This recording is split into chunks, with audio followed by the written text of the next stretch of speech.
Ahoy there, Captain Benzie here, coming at you with another ship fitting guide for Eve Echoes. Today we're looking at the Gallente Federation Myrmidon Battlecruiser. I love how this ship looks, very unusual ship design, and it has some really cool abilities in combat as well worth taking a look into. Now I want to give a humongous thank you and shout out to Zora and Zaza Zale. I'm hoping I'm pronouncing that right. Two of my guys in the Catskill Cartel, they have managed to build this, supply the fittings for it, so that I can get this video out, hopefully return it to them in one piece. If I do get it destroyed, sorry guys. No, I'll be careful.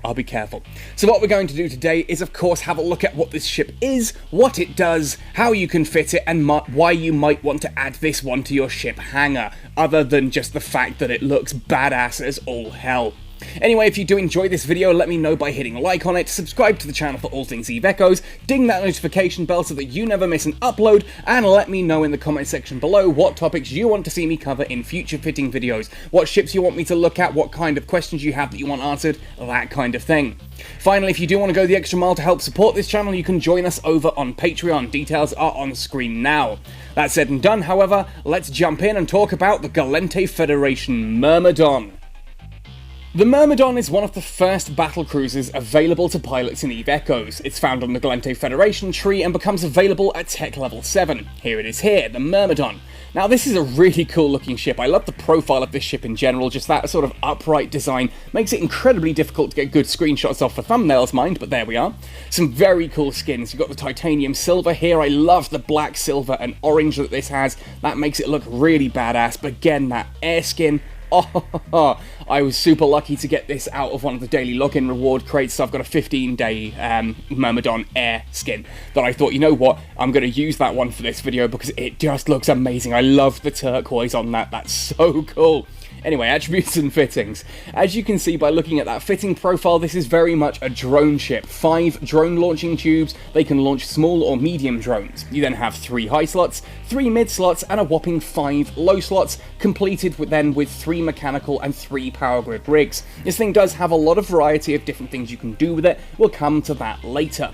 Now, looking at its defense, this is very much what you would expect from a ship of a battlecruiser size. 25,527 total defense, most of which is in armor and structure, but that shield of 6,099 is still a fairly powerful shield. I would personally be aiming towards this being an armor tank, but if you were to put shield modules on there, well, you could probably get away with it. I wouldn't recommend it, but it's possible for sure. Humongous capacitor grid, signature radius of 248 meters means that no one is going to be missing this anytime soon, with a very low scan resolution of 183. Yeah, this takes a while to lock onto other ships, especially frigates and destroyers. It is going to take some time to lock onto those. Flight velocity of 191 and a warp speed of 2.7 means this thing is very slow and cumbersome. It's not as slow as a battleship, obviously, but it's not a cruiser. It's not even a frigate or a destroyer. Obviously, very, very slow and large moving ship. Anyway, let's look at its trait descriptions next. If we go into these, it has a roll bonus of a 15km increase to drone control range. That means even if you haven't bothered training any drone skills yet, you do have a 35km drone control range basic that you're then going to increase using things like the drone skill, and of course any of the fittings and that you may wish to as well. A command burst module can be fitted onto this, or at least it would be able to be fitted onto this if they existed in the game. Now, people have asked what these are, and I can only speculate based on what they are in EVE Online. In EVE Online, a command burst module is a quick little pulse that's sent out to every friendly ship in the fleet, and it will give an increase to things like the amount of hit points on a shield or the amount of hit points on armor, and there's a couple of mining variations and things like that as well. That means that ultimately it's just a quick little buff that passes out to the rest of your fleet. They're not in Eve Echoes yet. We have no idea when those are arriving. So we'll have to wait and see how those actually get applied in Eve Echoes. Looking at the skills though, advanced medium drone upgrade, each level you have here increases your drone DPS by 30%. That is huge, that's an extra 150 DPS if you've got that trained up to 5, with an extra 5% drone effective hit points, 25% obviously at full training. Battlecruiser command, which I have used the skill chip for now, so I've got that at 4, gives you a 7.5% increase to armor repairer efficiency. Just in case you weren't sure if you wanted this to be an armor tank or a shield tank, there's your biggest clue yet. At Battlecruiser command 5, that's a full 37.5% increase to your armor repairer efficiency. For me though, with only level 4, thanks to using the Battlecruiser command skill chip that we were given, that takes me to a 30% increase. Still very nice to have, and it's the only skill ultimately that I have remotely relevant to this ship. I don't have any other battlecruiser relevant skills. Nothing like battlecruiser engineering, battlecruiser defense. I don't even have medium drones at basic, let alone into advanced. But there we go. Let's have a look at how we'd fit this beast. Again, I wanted to give a huge shout out and thank you to Zora and Zazazel for supplying this ship and its fittings and making this video possible. Now, some of you asked during the Cyclone video's comment section, can you send a ship with all of its fittings? Yes, you actually can. As long as none of the fittings or rigs are untradeable, you can contract a ship to someone and charge them for it, of course, with all of the fittings and rigs intact. Obviously, if you want to send a ship to market and sell it at somewhere like Jita, Pater, or Amar, then you do have to repackage it, and repackaging a ship does destroy the rigs and removes all modules. But yes, if you want to sell a fully equipped ship, you can do so via contracts. Which brings me to a quick little update I want to give you all. If you come to the Catskull Cartel Discord, I have opened a channel called Benzie's Bazaar, where any of the ships that I'm using and don't want to have after the video, I am then selling fully rigged, fully fitted, as you saw in the video, at a reduced price. So do come to the Catskull Cartel Discord, see if there are any ships in there that you're interested in. You can buy a ship that I've been using with all of its fittings for a ridiculously low price. Anyway, let's actually talk about the Myrmidon, shall we? Now, being a drone ship, obviously that's the first thing we look at, and with 5 drone tubes, here we've gone for 3 Mark 7 Valkyries and 2 Mark 7 Infiltrators. This does give us a bit of a spread on the damage profile, and there are 2 ways you can approach this. Obviously, in this case, by launching these 5 as they are, the Infiltrators are going to do better against shields, whereas the Valkyries are going to do better against armor. You're never going to be at a full 100% effectiveness DPS, but it is kind of the lazy boy way of doing it. You just rock up in an anomaly, you launch your drones, and you let them do their thing. Alternatively, you could start out with 5 Mark 7 Infiltrators in those tubes to begin with, rip through all the shields, and once the shields are down, swap those out for Mark 7 Valkyries, 5 of those. It's a bit more micromanaging, but you do make sure that you have optimal damage then against what you're going up against. Looking at the high slots then, in this case the Myrmidon has no skills, no bonuses or anything relevant to anything other than its drones. There is nothing to indicate what you can put in the high slots. Here, Zora and Zaza have sent me flintlock medium rifled railguns. Obviously with that 15km bonus to drone range, the Myrmidon does have a rather sniper-esque profile to it. It can shoot at least 35km away with the drones, so you do want a weapon that can ultimately about back that up. Now, medium rifled railguns do this quite nicely. You can see there, optimal range of 18, accuracy fall off of 10, makes 28 to start with, up to 38 full maximum range here. And that's without me having any medium railgun skills at all. Obviously, medium railgun upgrade applies additional accuracy fall off and optimal range bonus to those weapons, which would make that range even further. If, like me, however, you happen to have skills in things like missiles, then 100% you could fit missiles into this top slot. Heck, you could put lasers, decomposers, you name it, whatever the heck you want in there. But due to that drone range and the fact that this ultimately is a battle cruiser with that additional range to it, 100% I would go for the high range variants. Things like medium rifled railguns, medium beam lasers, medium autocannons, or medium missiles. You could go for rapids and probably would work, but I'm probably aiming more to go for a kiting build here is what I'm trying to say. Now, because of that, the mid-slots are a little bit weird on this one. A Mark 7 status Weberfire is an absolutely vital thing, I think. Ultimately, if anything like a frigate or a destroyer gets close, you want to be able to hold it in position so that those rifled railguns can do their job and the drones just apply their damage that little bit better as well. If anything gets within range of a Weberfire, that thing should be your primary objective to kill, because ultimately if you don't, it's going to slowly whittle you down and your guns are just not going to be able to deal with it. Now, the other 2 mid-slots here are up here, medium energy Nosferatus. Obviously, these do have a limited range, 8km optimal, accuracy fall off of 4, making for 8, 12, and 16. We aim to be a lot further away than 16km, but On the off chance that we start running low on capacitor, then ultimately we do have the option there. Now, interestingly enough, if I were to unequip both of these, you'd see that the capacitor goes from stable down to about 14 minutes. So quite frankly, this thing can still last without the Nosferatu for an awful long period of time. It's only if things start really dragging out that you may want to Nosferatu something just to get some of that back. But what then about the low slots? Low slots on this thing are, again, there's 5 different low slots, so there's all kinds of different tricks and that you can pull here. This is what I've been using and enjoying, and it's based on what Zora and Zaza sent through. Certainly, I agree with them on that, and I think it works really well on this ship. Obviously, we have bonuses to armor repairers, so a Mark V medium armor repairer does do the job here. Yes, it's a medium armor repairer this time, we fitted the right one, sue me. I didn't have any Gorget mediums left after the other videos, but ultimately the best armor repairer you can fit in there, as long as it's a medium one. You should only need one of these, thanks to the bonuses that the Myrmidon gets to armor repairers, so fit one of those at least. The next 2 slots are both Pilfer Adaptive Armor Hardeners. Now these give a 19.13% increase to your armor resistances with these switched on. Now 2 of those together does not apply a nearly 40% buff. The second one does get a reduction to how it operates. It has a penalty there, as you can see here. Using more than one of this type of modular rig on a single ship will result in a penalty to the final effect.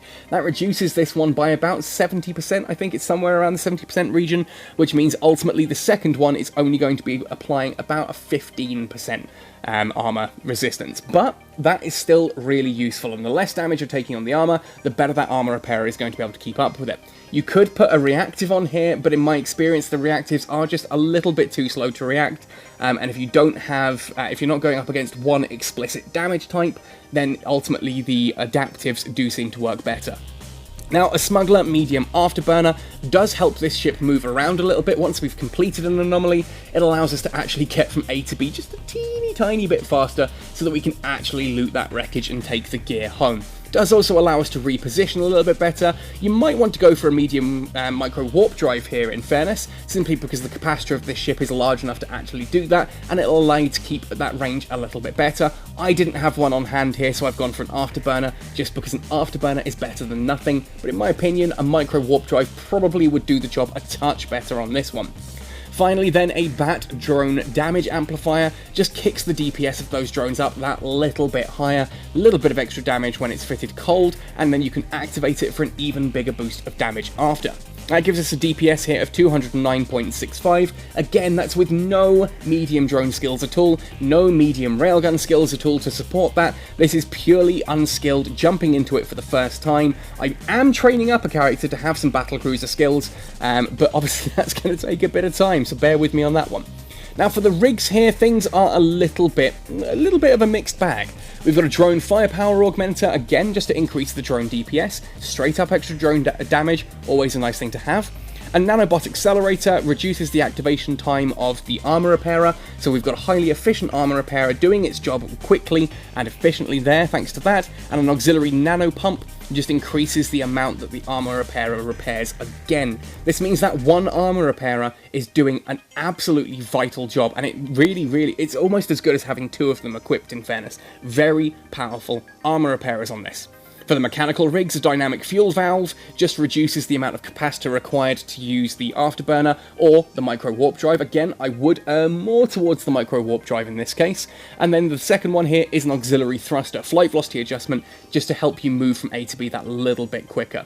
Ultimately, your third slot is then up to you. You could go for something again like another auxiliary thruster. I would probably go more for a targeting matrix, simply because it'll allow you to lock onto targets that little bit faster once you actually hit your anomaly.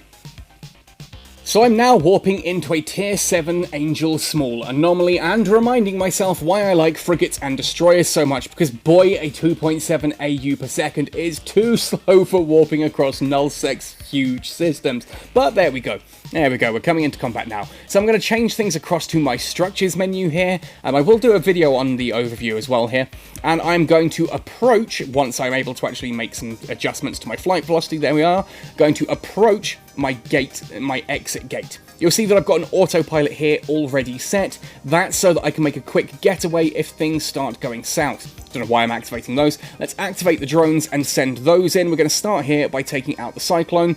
You'll notice that I'm only sending 4 drones in, because actually, shock, horror, I actually only have enough skills personally to pilot 4 drones, so you do need to get your drone skill to at least 5 on this one in order to best utilise that.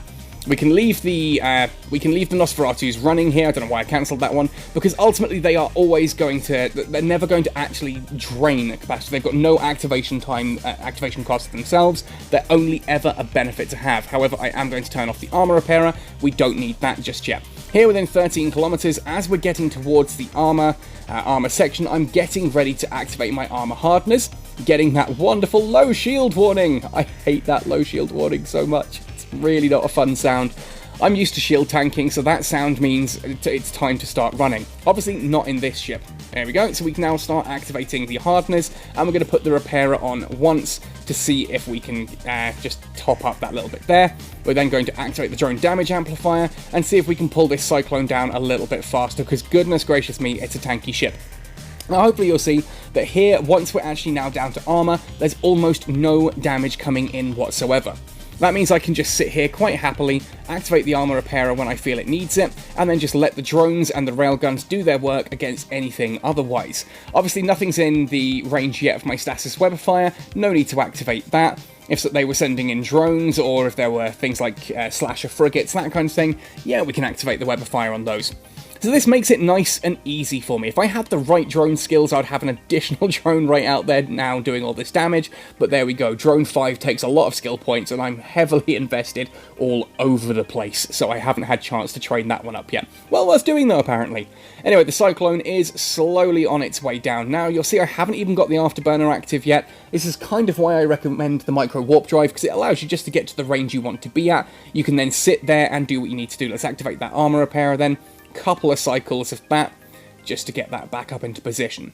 Now, I'm not going to sit here and do this entire anomaly, because as you can see, it's quite a slow affair if you don't have the skills for it, but I wanted to showcase that it is possible even without skills. If you're skilling into this ship, then 100% you're going to be doing a lot more damage than I am. You're actually going to have like better armor repairers and that than I am as well, simply because the skills are relevant to that.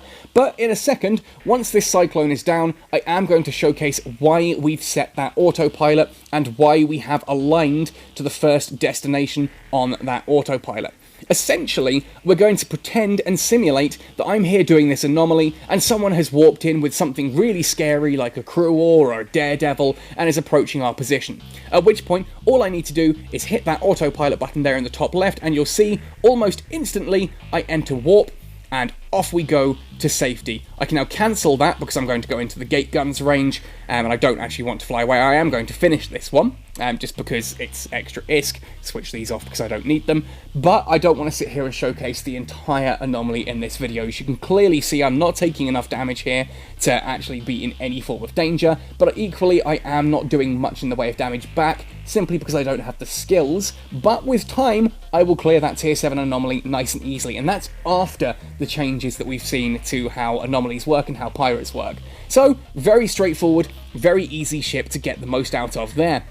Anyway folks, that really does wrap up everything I want to say about this awesome looking battlecruiser. Again, I'm not personally much of a battlecruiser pilot. Bigger is not always better, and I will eventually do a video showcasing why I love frigates and destroyers so much compared to the slower ships. But this should give you an idea that if you do like these bigger ships, how easy and how lazily you can do anomalies using them. Let's just top up that last little bit of damage there. Ultimately, the Myrmidon is a great battlecruiser for the drone pilot. If you've been using the Vexor Navy issue, that kind of thing, you've got your drone skills trained up, and you're looking for something that just has a bit more punch to it, then the Myrmidon 100% could be the ship for you. Well worth looking into as an option from upgrading from a Vexor Navy issue.